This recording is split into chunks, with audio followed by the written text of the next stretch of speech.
రోజా అక్క as usual మళ్ళీ mic ముందర వచ్చి నోరు పారేసుకుంది. సంస్కారానికి దిగజారుదనానికి తేడా తెలియకుండా ఎలా అంటే అలా వాగేస్తూ ఉంది. ఒక్కసారి దిగజారుడు రాజకీయాలు అంటే ఎలా ఉంటాయో, ప్యాకేజీ కోసం పార్టీలు మారే రాజకీయాలు ఎలా ఉంటాయో, పదవుల కోసం ఊడిగం చేసే రాజకీయాలు, భజన చేసే రాజకీయాలు ఎలా ఉంటాయో ఒకసారి చూపిస్తా. రోజక్క ఆత్మీయ సోదరుడు, తెలుగు సింహం, అపర రాజకీయ మేధా దురంధరుడు, మన ప్రియతమ నాయకుడు మాన్యశ్రీ నారాత్మహం, అపర రాజకీయ మేధా దురంధరుడు, పేదల పాలిటి పెన్నిది, తెలుగు వారి ఆత్మాభిమానాన్ని ప్రపంచ నలుదిశలా వ్యాపింపచేసిన కీర్తి వెలుగుల చంద్రుడు, జగత్తండం మెచ్చిన ఆంధ్రుడు, తెలుగు సామ్రాజ్య వీర ధీర శూర రాజకీయ చక్రవర్తి, తెలుగుదేశం పార్టీ రాష్ట్ర అధ్యక్షులు మన ప్రియతమ నాయకుడు మాన్యశ్రీ నారా చంద్రబాబు నాయుడు గారు తెలుగు సైనికులు భజన చంద్రబాబు నాయుడు గారికి భజన చేస్తూ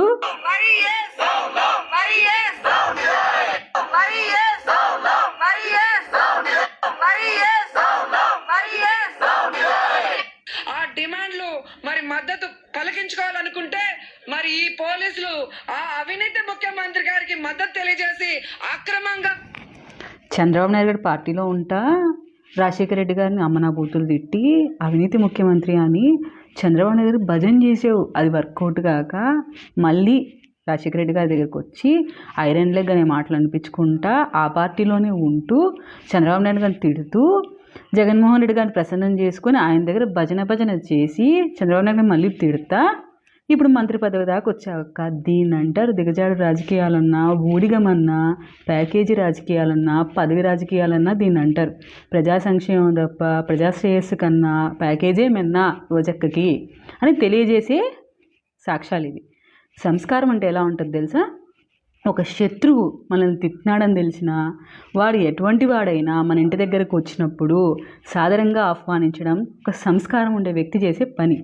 మరొక విషయం, నేను సినీ ఇండస్ట్రీ మనిషిని, నేను సినీ ఇండస్ట్రీ ముద్దుబిడ్డని అంటావు. ఆహా అనే ఛానల్ ఎవరిది? నాన్ స్టాపబుల్ అనే షో ఏ ఛానల్లో వస్తుంది? ఆ ఛానల్ యొక్క ప్రొడ్యూసర్స్ ఎవరు? ఆ ఛానల్ ఎవరిది అని తెలుసుకుంటే అర్థమవుతుంది. అది అల్లు ఫ్యామిలీ వారిది. వాళ్ళు మెగా ఫ్యామిలీకి ఎంత బంధువులో నీకు తెలుసు.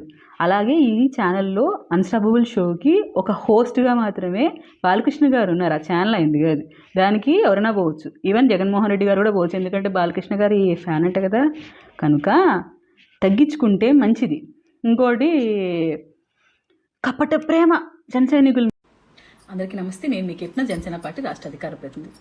మనందరికీ తెలిసిన విషయమే, గత ప్రభుత్వం నోటిదూల మంత్రిగా బాగా ప్రసిద్ధి చెంది అదే నోటిదూలని అధికారం కోల్పోయిన తర్వాత పొలిటికల్ ఫ్రస్ట్రేషన్తో కూడా కంటిన్యూ చేస్తూ పవన్ కళ్యాణ్ గారి మీద వ్యక్తిగత విమర్శలు చేస్తూ తన ఉనికిని కాపాడుకునే ప్రయత్నం చేస్తున్న రోజా గారికి ఈ వీడియో.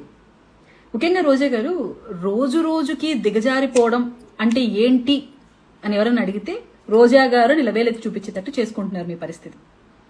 పవన్ కళ్యాణ్ గారి ఆరోగ్యం బాలేని విషయాన్ని కూడా ఇంత కుసంస్కారంగా, ఇంత నీచానికి దిగజారి ఒక మహిళన విషయం కూడా మీరు మర్చిపోయి మాట్లాడుతున్నారంటే మీరు ఎంత సంస్కారహీనులో ఈరోజు ఈ రాష్ట్ర ప్రజలకు అర్థమవుతుంది. ఒక వ్యక్తికి బాలేదంటే మినిమం కన్సర్న్. అదే మీకు ఆపరేషన్ జరిగినప్పుడు ఏ జనసైనికుడు, ఏ వీరమేళ, ఏ జనసేన పార్టీ మిమ్మల్ని కించపరుస్తున్నో, వ్యక్తిగతంగా విమర్శిస్తున్నో మేము ఎప్పుడు మాట్లాడలేదు. అలాగే మీ నాయకుడికి ఇబ్బందులు వచ్చినప్పుడు కూడా మేము ఎప్పుడు వ్యక్తిగతంగా మాట్లాడలేదు. ఆ సంస్కారం మా నాయకుడు మాలో నింపాడు. స్టిల్ నౌ ఈ రోజు కూడా మీతో నేను వీడియో మాట్లాడుతున్నప్పుడు కూడా రోజా గారు అనే మాట్లాడుతున్నా. ఆ ఇన్స్ట్రక్షన్స్ నా పార్టీ నాకు ఇస్తోంది. ఆ సంస్కారం నా నాయకుడు నాకు నేర్పించాడు. మరి మీకు మీ నాయకుడు నేర్పించలేదా? అండ్ ఇంకోటి ఏంటంటే, విజయ్ గారు మీరు మాట్లాడారు కాబట్టి నేను విజయ్ గారి ప్రస్తావన కూడా తీసుకొని వస్తున్నాను. ముందుగా ఈరోజు ప్రమాణ స్వీకారం చేసి ముఖ్యమంత్రిగా తమిళనాట మీరు అడుగు పెట్టినందుకు మీకు అంతా మంచి చేయాలని మనస్ఫూర్తిగా జనసేన పార్టీ నుంచి కోరుకుంటున్నాం విజయ్ గారు. అలాగే తమిళనాడు అభివృద్ధిలో మీరు కీలక పాత్ర పోషించాలి. మీకు ప్రజలు ఇచ్చిన తీర్పుకు మీరు న్యాయం చేయాలని మనస్ఫూర్తిగా కోరుకుంటున్నాను. ఇంకా రోజా గారు, ఊర్లో పెళ్లికి కుక్కల హడావిడి, మళ్ళీ చెప్తున్నా, ఊర్లో పెళ్లి కుక్కల హడావిడి అంటారు. అట్లా డిఎంకే పార్టీకి నువ్వు ప్రచారం చేసి స్టాలిన్ గారికి నువ్వు మద్దతు ఇచ్చి ఈ రోజు విజయ్ గారి గెలుపును నీ గెలుపుగా మీ వైసీపీ మీరు పోర్ట్రేట్ చేసుకోవటం ఏంట్రా బాబోయ్, నాకు అసలు తల బయలుపోతుంది మిమ్మల్ని చూస్తే. కొంచెం సిగ్గనిపిస్తుందా మీకు? ఏం చేస్తున్నాం మనం ఎవరికి ప్రచారం చేసాం, ఎవరికి ఊడిగం చేయాలనుకున్నాం, ఇప్పుడు ఎవరిని మనము వెనకేసుకొని వచ్చి మాట్లాడుతూ దట్టు పవన్ కళ్యాణ్ గారిని విజయ్ గారిని కంపేర్ చేస్తాం. తమిళనాడు రాజకీయాలు వేరు, ఏపీ రాజకీయాలు వేరు. పవన్ కళ్యాణ్ గారు 2009 నుంచి ఆయన రాజకీయ ప్రయాణాన్ని కంటిన్యూ చేసి ఆయన ఎన్నో ఒడిదుడుకులు ఎన్నో పోరాటాలు చేసి ప్రజల్లో మన్నన పొంది 100% స్ట్రైక్ రేట్తో 2024లో అధికారాన్ని ఫామ్ చేశారు. అలాగే ఎన్డీఏ కూటమి ఏర్పాటులో కీలక పాత్ర పోషించిన వ్యక్తి పవన్ కళ్యాణ్ గారు. ఈ రోజు మీరు చూస్తే మోడీ గారి దగ్గర ఒక ప్రైమ్ మినిస్టర్ దగ్గర ప్రత్యేకమైన స్థానం ఏర్పాటు చేసుకున్న వ్యక్తి పవన్ కళ్యాణ్ గారు. అటువంటి వ్యక్తిని నువ్వు కించపరిచి మాట్లాడుతున్నావు అంటే నీ స్థాయి ఏంటో అర్థం కావట్లేదు నాకు. విషయం ఏంటంటే పవన్ కళ్యాణ్ గారు సొంత నిధులను వినియోగించుకుని జల్సాలు చేస్తున్నారు అని అంటున్నావు. ఎలా మాట్లాడుతున్నావు? ఏ ఆధారం తీసుకుని మాట్లాడుతున్నావు? పవన్ కళ్యాణ్ గారు ఈ రోజు అయితే ప్రత్యేక విమానం తిరుగుతున్నారు, ఆయన సొంత డబ్బుతోనే తిరుగుతున్నారు. ప్రభుత్వం నుంచి ఒక రూపాయి కూడా ఆయన తీసుకోవట్లేదు. ఆయనకు వస్తున్న జీతాన్ని కూడా పిఠాపురంలో 42 మంది భగవంతుని బిడ్డల కోసం యూటిలైజ్ చేస్తున్నాడు. ఆయన ప్రతి నెల వాళ్ళకి ఇస్తున్నాడు. అటువంటి వ్యక్తి కళ్యాణ్ గారు. ఇవన్నీ పక్కన పెట్టేద్దాం.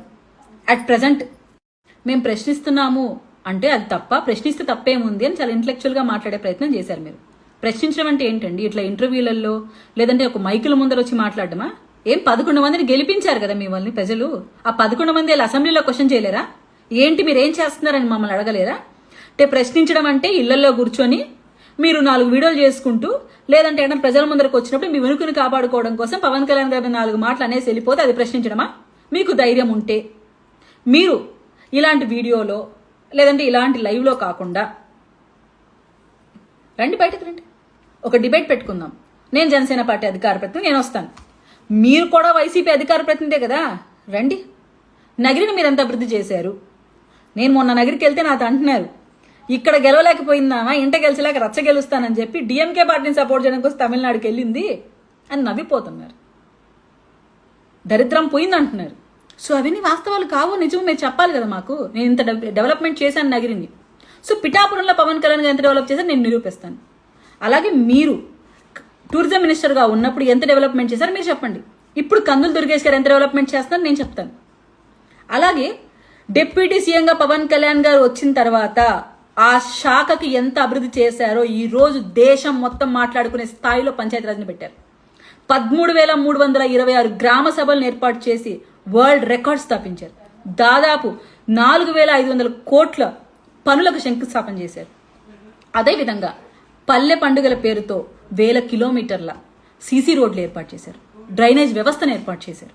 గిరిజన ప్రాంతాల్లో డోలీల మీద డెలివరీలకు వెళ్తూ ఎంతో ఇబ్బంది పడే రిమోట్ ఏరియాస్లో కూడా ఈరోజు 500 కోట్లు కేటాయించి రోడ్లు వేస్తున్నారు. దట్ ఈస్ పవన్ కళ్యాణ్ గారు. ఒక డిప్యూటీ సీఎం ఎలా ఉండాలి అని చూపించాడు అన్ని రాష్ట్రాలకి. మరి మీ ప్రభుత్వంలో ఉన్న డిప్యూటీ సీఎంలు ఏం చేశారో నాకైతే తెలియదు, రబ్బర్ స్టాంపులు అనుకుంటా. సో రండి డిబేట్ పెట్టుకుందాం.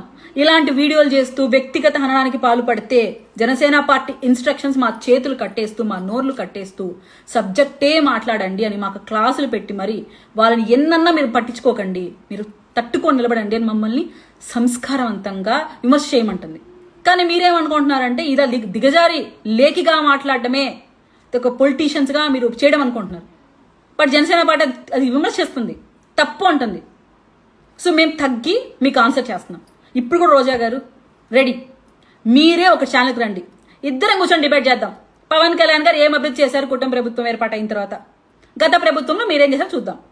Get ready.